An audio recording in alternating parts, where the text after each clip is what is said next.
बिस्मिल्लाहिर्रहमानिर्रहीम इय्याका नअबुदु व इय्याका नस्तईन। अच्छा अब नीचे तो वो नहीं देख सकते वो नहीं तो ना तुम मैं ये चाहता हूं एक मिनट खामोश। शुक्रिया शुक्रिया समझ गया, बहुत शुक्रिया। अच्छा सुने सुने सुने प्लीज। अच्छा जी, मैं ये चाहता हूं कि बड़ी खामोशी से जो मैं आज आपके पास एक पैगाम लेके आया हूं, मैं चाहता हूं कि आपने सब ने बड़े मुनज़्ज़म तरीके से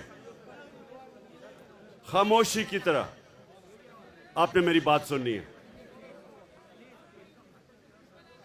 थोड़ी खामोशी खामोशी, या पीछे बोले ना को। देखें, हर कौम की जिंदगी में एक वक्त आता है जिसको अंग्रेजी में कहते हैं क्रॉस रोड्स, यानी एक मुल्क जिस रास्ते पे चलता जा रहा था उस पे नहीं चल सकता, या वो एक तरफ जाता है या दूसरी तरफ। और जब आप नमाज पढ़ते हैं, मेरे नौजवानों ये सुनो गौर से, आप जब नमाज पढ़ते हैं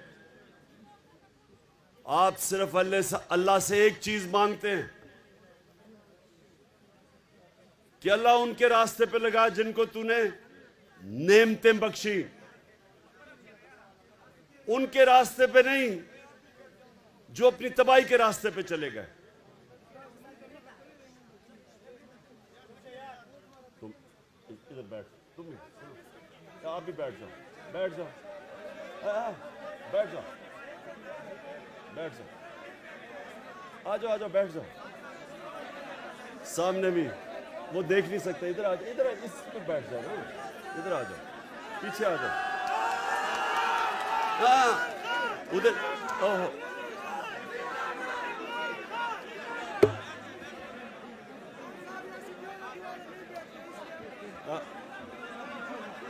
अगर बैठ जाओगे वो देख लेंगे। बैठ, इधर आ जाओ, इधर बैठ जाओ, इस पे बैठो, इस पे बैठो, ठीक है ठीक है। अच्छा पेशावर, आज आपका मुल्क बिल्कुल उधर खड़ा है। दो रास्ते हैं आपके सामने, एक है मुल्क की तबाही का रास्ता। वो लोग जो 30 साल से इस मुल्क को लूट रहे थे, जिनके ऊपर किताबें लिखी हुई हैं चोरी पे, इनके ऊपर डॉक्यूमेंट्री, बीबीसी की डॉक्यूमेंट्री बनी हुई है इनकी चोरी के ऊपर। ये जरदारी खानदान और नवाज शरीफ खानदान, ये 30 साल से चोरी कर रहे हैं।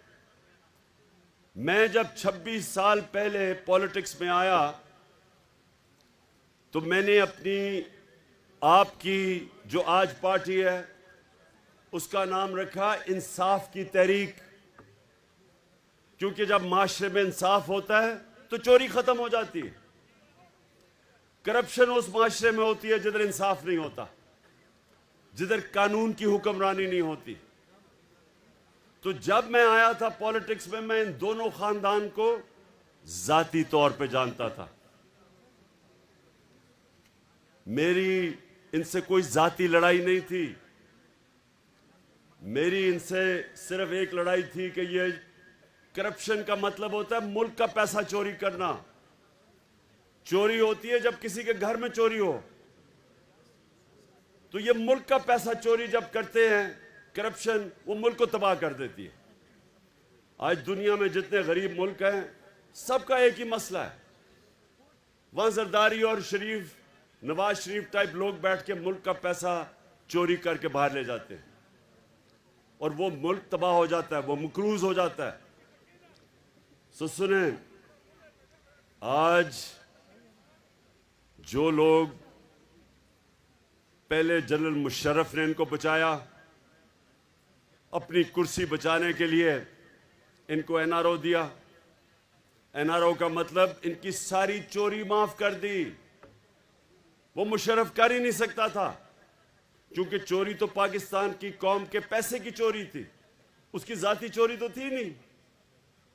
उसने पहले अपने आप को बचाने के लिए उसने इनकी चोरी माफ की।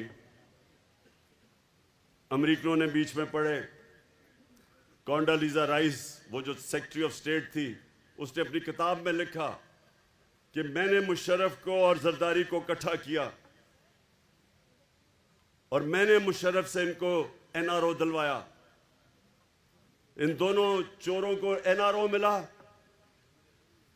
इनके केसेस माफ हुए, ये वापस आए और 10 साल में इन्होंने, सुने जरा, 10 साल में इन्होंने 4 गुना पाकिस्तान का कर्जा बढ़ाया। 2008 में 60 साल में पाकिस्तान का जो कर्जा था वो 6000 अरब था। ये सुन ले जरा, और नौजवानों में चाहता हूं कि ये आप ज़हनों में डाल लें कि आप किसके लिए लड़ रहे हैं, आप किसके लिए जहाद लड़ रहे हैं, तो आपको पहले समझ आए कि मुल्क से हो क्या रहा है।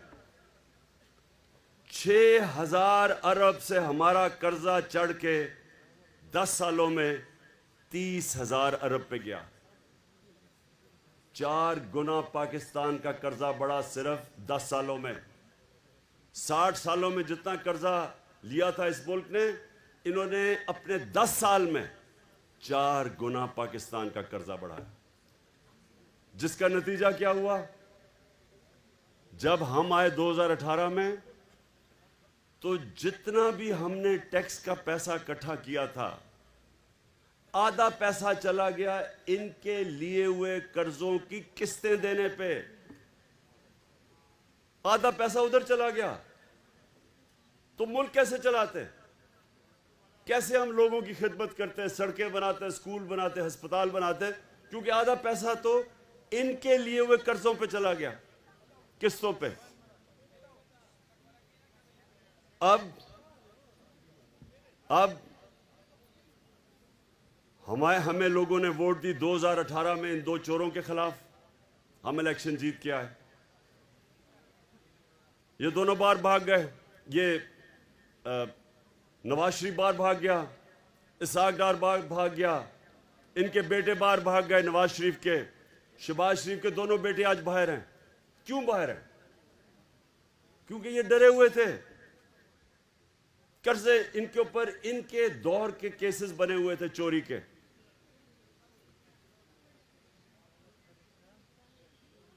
जब ये बाहर चले गए, वहां बैठ के इन्होंने साजिश शुरू की पाकिस्तान के दुश्मनों से, जो चाहते नहीं थे कि इमरान खान इक्तदार में रहे। क्योंकि इमरान खान एक आजाद फॉरेन पॉलिसी बना रहा था। वो किसी के सामने झुकने के लिए तैयार नहीं था।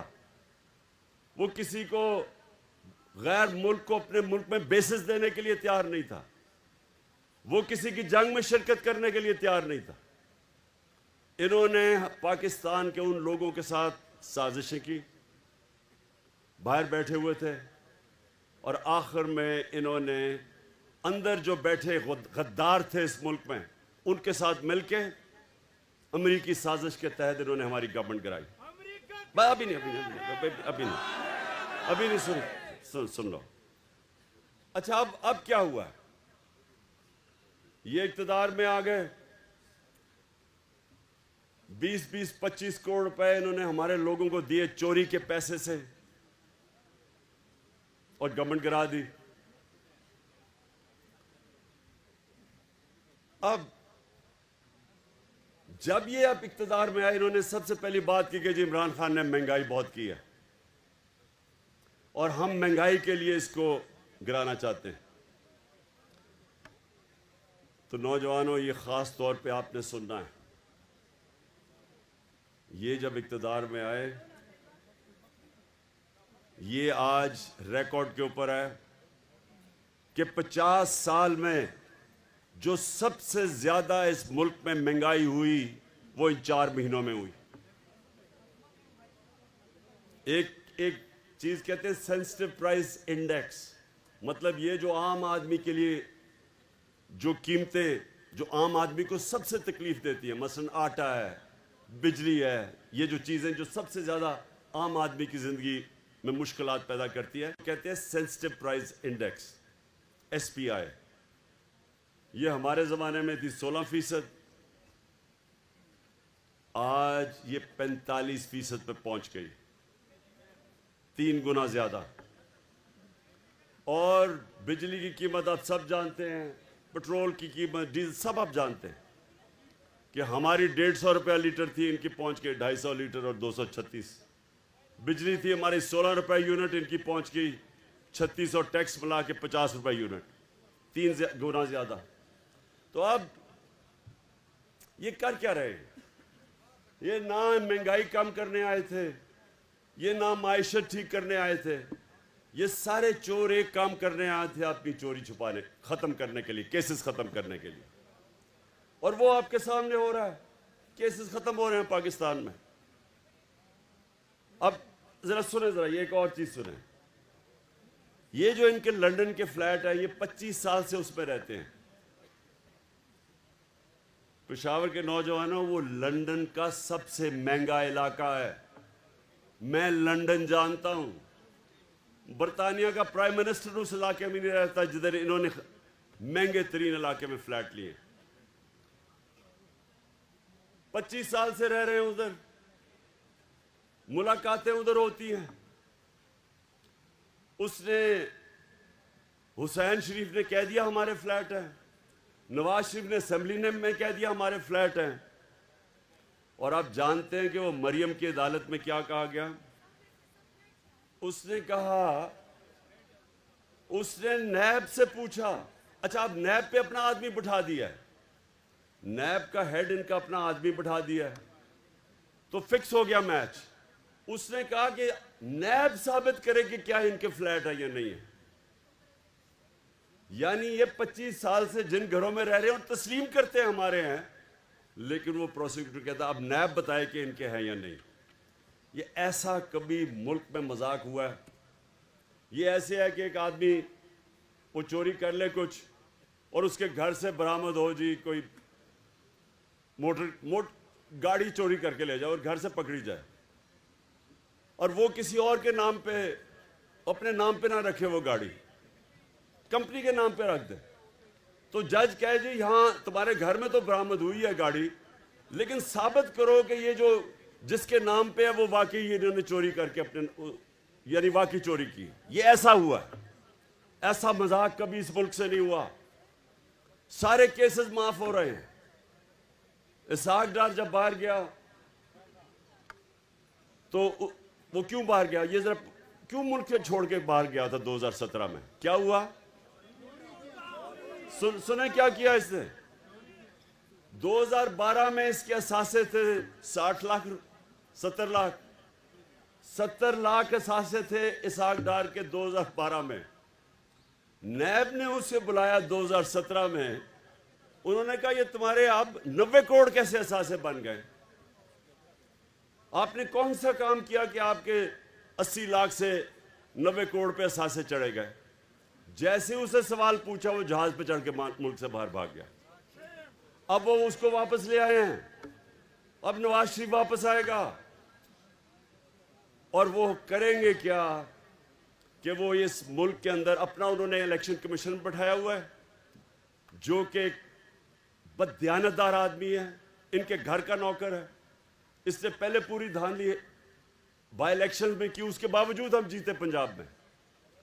अब इनकी कोशिश ये है कि ये यहां ऊपर बैठे, तहरीक इंसाफ के खिलाफ केसेस करें, इमरान खान को किसी तरह डिस्क्वालीफाई करें या किसी तरह उसको जेल में डालें। केसेस को तो 24 FIR काट दिए इन्होंने मेरे ऊपर। वो कोई फर्क नहीं पड़ता, लेकिन एक और ना ओए हो ना, बस बस बस ना ना बस अभी नहीं, अभी मैंने आपसे सवाल पूछ रहे हैं, आपकी कोई भी आपके सवाल हो। अच्छा सुन ले जरा, पहले मैं यहाँ पर आपको कहने की क्या कोशिश कर रहा हूं, ये जो अब वक्त है ये सियासत का वक्त अब नहीं है, ये अपनी मुल्क की हकीकी आजादी की जिहाद का वक्त है। ये जो अब मैं आपकी तैयारी करवा रहा हूं, ये जो आपकी तैयारी है, ये अपने मुल्क के मुस्तकबिल को बचाने की तैयारी है। ये आप अपने बच्चों की जंग लड़ रहे हैं उनके मुस्तकबिल के लिए।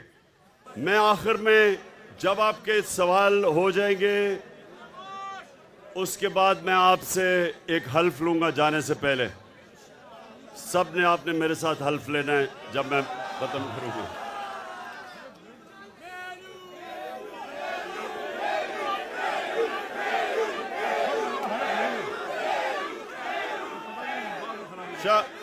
एक मिनट शाह फरमान, एक मिनट आप सारे पहले हल्फ के लिए तैयार हो जाएं। शाह फरमान पढ़ोगे? अभी मेलू नहीं, अभी नहीं। आप हल्फ पढ़े साथ साथ बिस्मिल्लाहिर्रहमानिर्रहीम। हम अल्लाह को हाजिर और नाजिर जानकर हल्फ उठाते हैं कि पाकिस्तान की आईन की पासदारी करेंगे और इसकी हिफाजत करेंगे, और ये कि हम हकीकी आज़ादी तहरीक को जहाद समझकर इसमें हिस्सा लेंगे और हर किस्म की कुर्बानी देंगे। अल्लाह हमारा हामी और नासिर हो।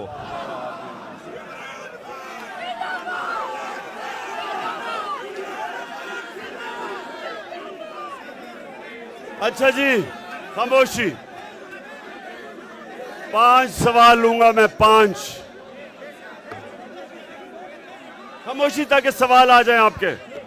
अच्छा सुने, एक मिनट लगे पीछे सुने। इंशाअल्लाह आज से आपकी तैयारी होगी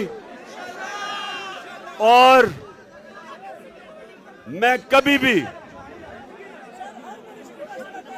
5-6 दिन के बाद मैं कभी भी आपको कॉल दूंगा और आपने सबने तैयार होना है इंशाअल्लाह।